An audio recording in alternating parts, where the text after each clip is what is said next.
Engineer Thangamuthu IPS academy அரசு பணி வெற்றியின் முதல் படி. குட் மார்னிங் பா, welcome Shri Thangamuthu IPS academy. நம்ம ஜாகிரபிக்கு அப்படின்னு சொல்லிட்டு நம்ம அகாடமில இருந்து மேப் ஸ்டடி கிளாஸஸ் ரெகுலராக கொண்டு போயிட்டு இருக்கோம். மேப் ஸ்டடினா என்ன அப்படின்னு சொன்னா வேற எதுவுமே இல்லை, நம்ம தியரிட்டிக்கலா படிக்கிற விஷயத்த மேப் இமேஜ் மூலமா எப்படி ஞாபகம் வைக்கிறது அப்படிங்கிறதான் இந்த சீரீஸ்ல ஃபுல்லாவே கொண்டு போயிட்டு இருக்கோம். எல்லாமே நிறைய பாசிட்டிவா கமெண்ட்ஸ்ல மென்ஷன் பண்ணீங்க, எந்த அளவுக்கு உங்களுக்கு யூஸ்ஃபுல்லாக இருக்குது அப்படிங்கிறதே கமெண்ட்ல மென்ஷன் பண்ணியிருந்தீங்க. அதே மாதிரி ஃபர்தராக ஃபர்ஸ்ட் மேப்லேருந்து கண்டினியூ பண்ணுங்கள். இதான் ஃபஸ்ட்டாக பார்க்குறேன் அப்படின்னாலும், எந்த மேப்பை நீங்கள் ஸ்டார்ட் பண்ணீங்க அப்படின்னாலும் ஃபர்ஸ்ட் மேப் ஆரிஜின்லேருந்து கொண்டு வரும்போது நமக்கு ஒரு ஆர்டர் கிடைக்கும். எந்த மாதிரி ஜாகிரபினா என்ன, அதில் எப்படி படிக்கணும் அப்படிங்கிற ஒரு ஐடியா கிடைக்கும். நம்ம கவர் பண்ணுறது சிலபஸ் பேஸில் தான் கவர் பண்ணுறோம். அதே மாதிரி நம்ம தங்கமுத்து ஐபிஎஸ் அகாடமியில் 1 இயருக்கான மேக்ஸ் பேட்ச் அண்ட் 1 இயருக்கான ஜிஎஸ் பேட்ச் கண்டக்ட் பண்ணுறாங்க. அதுக்கான டீட்டெயில்ஸ் வேணும் அப்படின்னா 7358262743 அண்ட் 9363324765 அப்படிங்கிற நம்பர் கான்டாக்ட் பண்ணுங்க. 1 இயர் மேக்ஸ் பேட்ச் எந்த டைமிங், அடுத்து ஜிஎஸ் பேட்ச் எந்த டைமிங், அந்த கிளாஸஸ் எப்படி கொண்டு போவாங்க அப்படிங்கிற ஃபுல் டீட்டெயில் சொல்லுவாங்க. இந்த மேப் ஸ்டடி கிளாஸஸ் உங்களுக்கு ரொம்ப யூஸ்ஃபுல்லாக இருந்துச்சுன்னா உங்களுக்கு தெரிஞ்ச காம்படி எக்ஸாம் படிக்கிற ஃப்ரெண்ட்ஸ் சர்க்கிள், ஃபேமிலி சர்க்கிள், ஃப்ரெண்ட்ஸுக்கு கண்டிப்பாக ஷேர் பண்ணுங்க.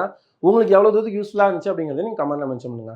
54வது மேப் என்ன பார்க்க போறோம்னா, தமிழ்நாட்டில் கிழக்கு தொடர்ச்சி மலைகள் பார்க்க போறோம். தமிழ்நாட்டில் லாஸ்ட் மேப்ல மேற்கு தொடர்ச்சி மலை பார்த்தோமா, அதே மாதிரி கிழக்கு தொடர்ச்சி மலையில என்னெல்லாம் இருக்கு பார்ப்போம். கிழக்கு தொடர்ச்சி மலை பீடபூமியை சமவெளியிலிருந்து பிரிக்குது. கிழக்கு தொடர்ச்சி மலை அப்படிங்கிறது பீடபூமியை சமவெளியிலிருந்து பிரிக்கிறதா கிழக்கு தொடர்ச்சி மலைன்னு சொல்றாங்க.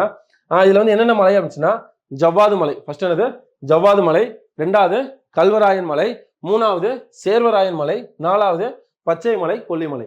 ஃபர்ஸ்ட் என்னது ஜவ்வாது மலை, அதுக்கடுத்து கல்வராயன் மலை, அதுக்கடுத்து சேர்வராயன் மலை, பச்சை மலை கொல்லிமலை. இன்னொரு டைம் சொல்லலாமா, ஜவ்வாது மலை, கல்வராயன் மலை, சேர்வராயன் மலை, பச்சை மலை கொல்லிமலை. ஜவ்வாது மலை இம்பார்ட்டன்ட் இருந்துச்சுன்னா இதுல முக்கியமான சிகரம் மேல்பட்டு. என்னது மேல்பட்டு, ஜவ்வாது மலையின் முக்கியமான சிகரம் மேல்பட்டு. இதுல என்ன ஆச்சுன்னா, இது ரொம்ப இம்பார்ட்டன்டான பாயிண்ட், நீல நிற கிரானைட் பாறைகளால் உருவானது. நீல நிற கிரானைட் பாறைகளால் உருவானது. இதுல முக்கியமான சிகரம் மேல்பட்டு. அதுக்கப்புறம் இதுல 1967 காவலூர் வானவியல் தொலைநோக்கி, அதாவது வைனுபாபு ஆய்வகம் அங்க இருக்கு. வைனுபாபு ஆய்வகம் அங்க இருக்கு. ஓகேவா, தொலைநோக்கி ஆய்வகம் அங்க இருக்கு. 3 பாயிண்ட் தான். இதோட முக்கியமான சிகரம் மேல்பட்டு. இதுல நீல நிற கிரானைட் பாறைகளால் ஆனது. இதுல வைனுபாபு ஆய்வகம் அங்க இருக்கு. முடிஞ்சிச்சா.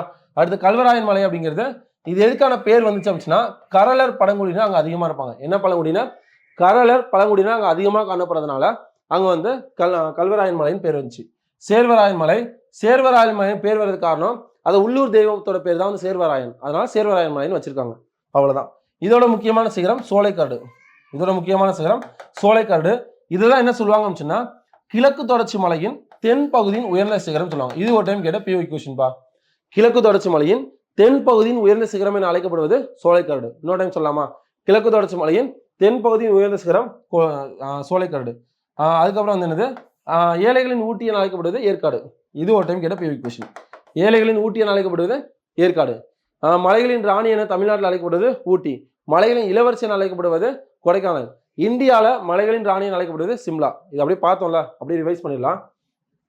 இப்போ இந்த 3 மட்டும் சேர்த்து சொல்லிடலாமா.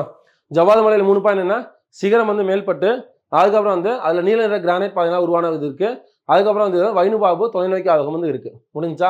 அதுக்கடுத்து கல்வராயன் மலை அப்படிங்கிறது கரலர் பழங்குடியினர் அதிகமா இருக்கிறனால கல்வராயன் மலைன்னு வச்சாங்க. அடுத்து சேர்வராயன் மலை வந்தோம் அப்படின்னா, சேர்வராயன் அது உள்ளூர் தெய்வத்தோட பேர் தான் சேர்வராயன், அதனால சேர்வராயன் மலைன்னு வச்சிட்டாங்க. இதுல முக்கியமான சிகரம் சோலைக்காடு. இதான் சொல்லுவாங்க கிழக்கு தொடர்ச்சி மலையின் தென் பகுதியின் உயர்ந்த சிகரம் சொல்லுவாங்க. அதுக்கடுத்து இதுல ஏழைகளின் ஊட்டியான ஏற்காடு இங்கதான் காணப்படுது. முடிஞ்சா. அடுத்து பச்சை மலை, இது பசுமையா இருக்கிறதுனால பச்சை மலைன்னு சொல்றாங்க. இதுல பலாப்பழம் அதிகமா விளைவிக்கப்படுது. அவ்வளவுதான். அடுத்து கொல்லிமலை அப்படிங்கிறது, இது புனித ஸ்தலம் அரப்பளீஸ்வரர் கோவில் கொல்லிமலையில தான் இருக்கு. கொல்லிமலை அப்படிங்கிறது புனித தலமான அரப்பளீஸ்வரர் கோவில் இங்கதான் காணப்படுது. இதுல காடுகள் பசுமை மாறா காடுகள், சோலை காடுகள் இங்க காணப்படுது. இது ஜஸ்ட் தெரிஞ்சுக்கணும் விஷயம், அவ்வளவுதான். அப்படியே ரிவைஸ் பண்ணிடலாமா. கிழக்கு தொடர்ச்சி மலையில 5 மலை தான், ஜவ்வாது மலை, கல்வராயன், சேர்வராயன், கொல்லிமலை, பச்சை மலை. முடிஞ்சா. கல்வராயன் மலை, ஜவ்வாது மலை அப்படிங்கிறது உயர்ந்த சிகரம் மேல்பட்டு.